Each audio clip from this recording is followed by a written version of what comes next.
নতুন এটা ভিডিঅ'লৈ আপোনালোকক স্বাগতম জনাইছোঁ। আজি ভিডিঅ'টো আৰম্ভ কৰিছোঁ পথাৰৰ পৰা, কিয়নো আমাৰতো ধান কটা হ'ল। আজি ছানডে যেতিয়া আমাৰ ইহঁত তিনিটাই চুনু, সঞ্জু, বাবা গোটেইকেইটাই ধান গোটাইছে। কাইলৈ মেচিন আহিব, ধান মাৰিব। এতিয়া শিৱাঞ্চৰো বিৰাট ফূৰ্তি আৰু পথাৰত পূৰা গোটেইকেইটা বাপেকহঁতৰ লগতে লাগি আছে। মোক কৈ আছে আইতা আহাচোন আহা। তাৰপিছত আকৌ এতিয়া পানী পিয়া লাগিলে, তাকে পানী বটল লৈ আহিছোঁ সিহঁতক দিবলৈ। তাকে পথাৰত ভালো লাগিছে আহি, ৰ'দটো পৰিছে পূৰা। আৰু তাতে মোৰ চৰ্দি লাগি আহিছে যে আমাৰ ৰ'দটো নপৰে। এতিয়া ৰ'দটো গাত লাগোঁতে ভাল লাগি গৈছে। আৰু এয়া ধান কঢ়িয়াই আহি আছে। বাবাকেও আনিছে দুটা দুটা বিটাকে। আজিকালি আৰু ডাঙৰি কঢ়িওৱা ছিষ্টেম নায়েই যেতিয়া। আৰু কিমান আছে আৰু বিটা? শিৱাঞ্চে কি কৰিছা সেয়া? অ' তুমি লেচেৰি বুটলিছা? বাহ বাহ, কিমান পালা চাওঁ? আমাৰ শিৱাঞ্চে এয়া লেচেৰি বুটলিছে। আৰু বুটলা যোৱা ধানখিনি বিটাখিনি। হা, পথাৰখন পূৰা খালী খালী হৈ আছে আৰু একদম পূৰা চবৰে ধান কটা হৈ গ'ল। এয়া চুনিও আনি থৈ আহিছে। চব মানুহবিলাকে ধানবিলাক গোটাই আছে আৰু পথাৰত চাৰিওফালে। এতিয়া চবেই মাৰি মাৰি আৰু খেৰবিলাক পথাৰতে থাকিব, পিছত নিব আৰু গাড়ী লৈ। এতিয়া ধান গুটিবিলাক লৈ যাব ট্ৰেক্টৰত, আমিও তেনেকেই লৈ যাম। আৰু আজিকালি মানুহৰ চোতালৰ অভাৱ, সেইকাৰণে ঘৰত ধান মাৰিব নোৱাৰি। আগতে আৰু যেতিয়া আমাৰ জইণ্ট ফেমিলি হৈ আছিলে, তেতিয়া চোতালবিলাক ডাঙৰ আছিলে, তেতিয়া ঘৰত কাম কৰা মানুহ আছিলে। ৰাতিপুৱা পুৱা নিশাৰ পৰা একদম পূৰা মৰণা মৰাত চব ব্যস্ত হৈ যায় আৰু হুলস্থুল। মৰণা সন্ধিয়া এপাক ফুৰাই পেলাই থৈ দিয়ে, আকৌ ৰাতিপুৱা সোনকালে উঠি ফুৰাই তেনেকৈ মৰণা মাৰে। আৰু তেনে মৰণা মাৰিলেও ধানকেইডাল ধুনীয়াকৈ সৰে। কিন্তু আজিকালি গৰু গাই নায়েই মৰণা মাৰিবলৈ, এতিয়া মেচিনতে মৰা হয়। সেইকাৰণে ধানখিনি মানে কটাৰ লগে লগে দুদিনমান ৰ'দ পথাৰতে শুকোৱা হয়, তাৰপাছত আৰু মেচিনতে মৰা হয়। আৰু আমাৰ পোৱালিকেইটাৰ ধান কঢ়িয়াই কঢ়িয়াই পিয়া লাগিলে। শিৱাঞ্চে পানীৰ বটলটো লৈ গৈছে। আমাৰ সঞ্জুৱে মানে কি ধান কঢ়িয়াবলৈ আহিছে, সি পথাৰলৈ হাফ পেণ্টটো পিন্ধি আহিছে।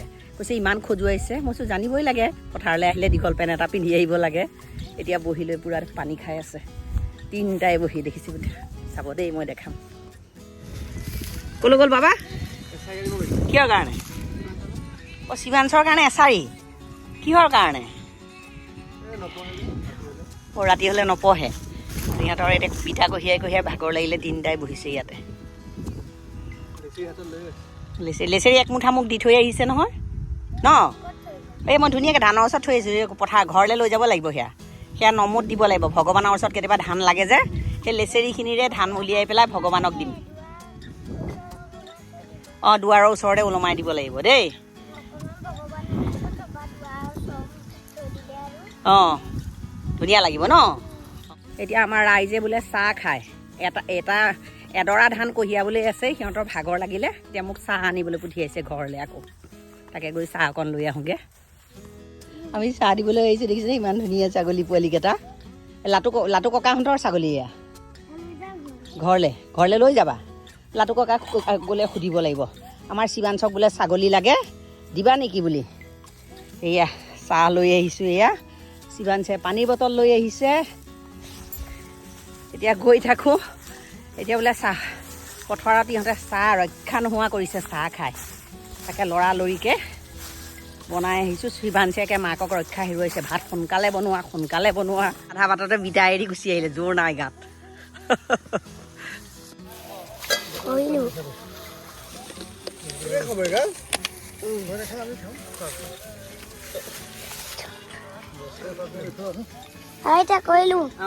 আমি চাহ লৈ আহিছোঁ পথাৰত, সিহঁতক খাবলৈ দিছোঁ। ধৰক দেই, পৰিব এইফালে। চাহ লৰক, পৰিব দেই, ধৰক। দি আছোঁ। এতিয়া আমাৰ শিৱাঞ্চকে এয়া পানী পিঠা। এতিয়া আমাৰ বিটাখিনি কঢ়িওৱা হৈছে আৰু চাহ পূৰা খাইছে। সঞ্জুৰ একদম ভাগৰ লাগিছে, সি ঘৰলৈ গ'ল। সেয়া চবেই এইখিনিতে বহি খাই আছে। এই পানী পিঠা আনিছিলোঁ। ইফালে যোৱাকালি বাৰ্থডেৰ কেক, কমলা, মিঠাই আনিছিলোঁ। এয়া মিঠাই খালে, চাহ, এই বিস্কুট, ভুজিয়া গোটেইখিনি লৈ আহিছোঁ। এতিয়া চাহকাপ খাই লওঁ। ধানখিনি বিটা কঢ়িওৱা হৈ গ'ল, চাহ খালোঁ। এতিয়া শিৱাঞ্চে কমলা খাই আছে। এতিয়া গৈ থাকোঁ আৰু ন, ব'লা গৈ থাকোঁ এতিয়া। এয়া বাবৰি ধুনীয়াকৈ ধুই পখালি লৈছে। আৰি মাছ আছে আৰু এনেকৈ চেনি পুঠি আছে আৰু ইফালে চিকেন। পলিমখাইটো মাছ নাখায় যেতিয়া, সেই দুপৰীয়া সাজত এনেকৈয়ে বনোৱা হ'ব আজি। মাছৰ তৰকাৰীকণ বনাবৰ কাৰণে মাছকেইডোখৰ ভাজি লৈছোঁ। মাছ ভজা তেলতে পিঁয়াজ দিছোঁ। পিঁয়াজকেইডোখৰ ধুনীয়াকৈ ভাজ খাই গ'ল। এতিয়া আদা নহৰু পেষ্ট অকণমান দি দিলোঁ আৰু এইখিনি কেঁচা গোন্ধ যোৱালৈকে ধুনীয়াকৈ ফ্ৰাই কৰি ল'লোঁ।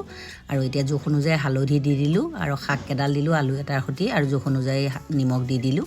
ইফালে সুস্মিতাই চিকেনখিনি বনাই আছে আৰু শাককেইডাল ধুনীয়াকৈ সিজি গ'ল। ইয়াত বেলেগ মা মছলা দিয়া নাই, আদা নহৰু পিঁয়াজ অকণমান দিয়েই বনাইছোঁ। আৰু এতিয়া উতলা পানী দি দিলোঁ আৰু ধুনীয়াকৈ উতলটো আহিবলৈ দিম। এই উতলটো অহাৰ পাছত ভাজি ৰখা মাছকেইডোখৰ দি দিলোঁ আৰু দুজনৰ কাৰণে তৰকাৰী বনাইছোঁ কাৰণে কমাই দিছোঁ পানীটো।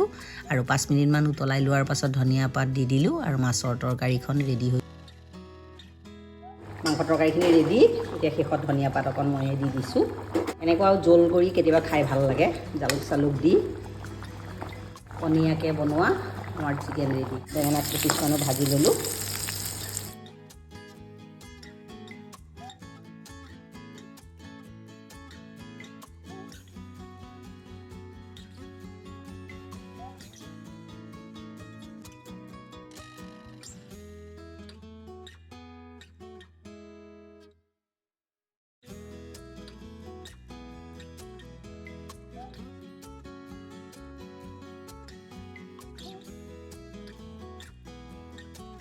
হেল্ল' এভৰিৱান, আজি নেক্সট ডে। যোৱাকালি আৰু পথাৰৰ পৰা যোৱাৰ পাছৰ পৰা আকৌ ভিডিঅ' কৰিব নহ'লেই আৰু ভাগৰো লাগিলে, গাটো ইমান ভাল নহয়। তাৰপিছত আৰু জুই চুই ফুৱাই সন্ধিয়া আৰু শুয়ে থাকিলোঁ সোনকালে।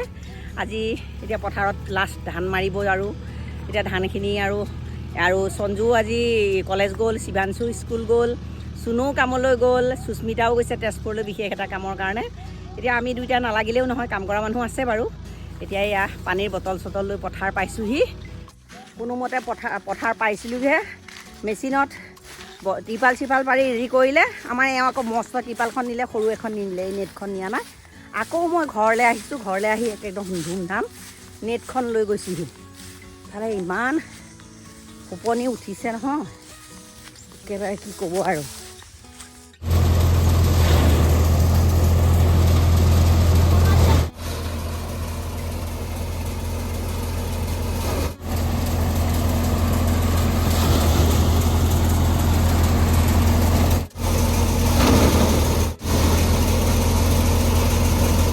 হেল্ল' এভৰিৱান, পথাৰৰ পৰা লৰালৰিকৈ আহিলোঁ। চবেই বোলে চাহ খাই পিয়াহ লাগিছে, এবটল পানী লৈ গৈছিলোঁ, গোটেইখিনি শেষেই হ'ল।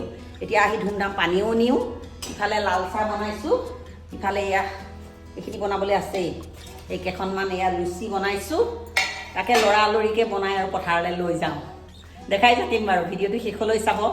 চাহখিনি লৰালৰিকৈ বনাই আনিছোঁ। আৰু ধান মানে আমাৰ খুৰাহঁতৰো মাৰি আছে, ভাগে ভাগে ধান মাৰি আছে। তাৰে মানুহ আমাৰ লগত অকণ লাগি দিছে, সেইকাৰণে চাহকণ খুৱাই সিহঁতক পঠিয়াই লওঁ।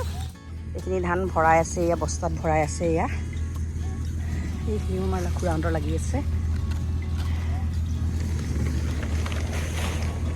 আমাৰ ফাইনেলি ধান মৰা শেষ হ'ল আৰু আজি লক্ষীমাক ঘৰলৈ নিম আৰু এতিয়া গৈ গা পা ধুই ভাতকেইটা বনামগৈ আৰু আজিৰ ভিডিঅ'টো ইয়াতে সামৰোঁ। আজি যদি এই ভিডিঅ'টো ভাল পায়, লাইক কমেণ্ট ছাবস্ক্ৰাইব কৰি দিব। আকৌ এটা নতুন ভিডিঅ' লৈ আপোনালোকৰ ওচৰলৈ আহিম।